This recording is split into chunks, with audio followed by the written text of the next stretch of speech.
নমস্কার সবাইকে। আজকে একটা নতুন রেসিপি নিয়ে এসেছি আমি সৌদ রান্নাঘরে। আলু বল। এটা করার জন্য প্রথমে আমি আলু সিদ্ধ করে নিয়েছি পেঁয়াজ কুচি, টমেটো কুচি, আদা রসুন কুচি আর গাজর কুচি, তার সাথে 4টে কাঁচা লঙ্কা নিয়ে আর লেবু নিয়েছিলাম। তো এবার আলুটাকে ম্যাশ করে নিচ্ছি ভালো করে, একদম মিহি করে নিতে হবে।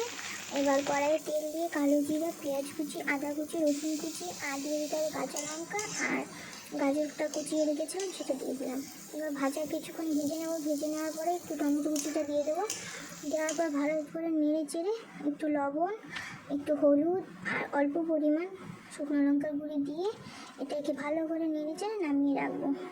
এবার হয়ে গেলে সেই কড়াইটার মধ্যে আমি একটা ডিম ভেঙে দিয়ে দিয়েছি।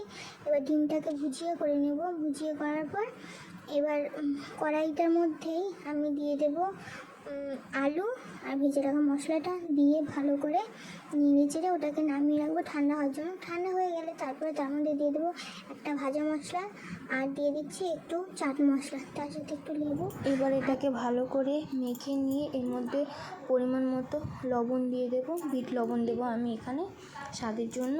এবার আর ডিম ভুজিয়াটা করে রেখেছিলাম সেটা দিয়ে দিলাম। এবার এটাকে একসাথে মিশিয়ে রেখে নিলাম। এবার নিয়ে নিচ্ছি আমি একটু পিস পাউরুটিগুলো পাঁচগুলো কেটে নেব। ব্রাউন জামাগুলো কাটার পর একটু জলের মধ্যে দিয়ে ভালো করে ভিজিয়ে নেব। বেশি ভিজাবেন না, অল্প জল দিয়ে ভিজিয়ে নেবেন। এবার যে আলুটা মেখে রেখেছিলাম সেটাকে গোল গোল করে পাউরুটির দুটোর মধ্যে দিয়ে দেবো।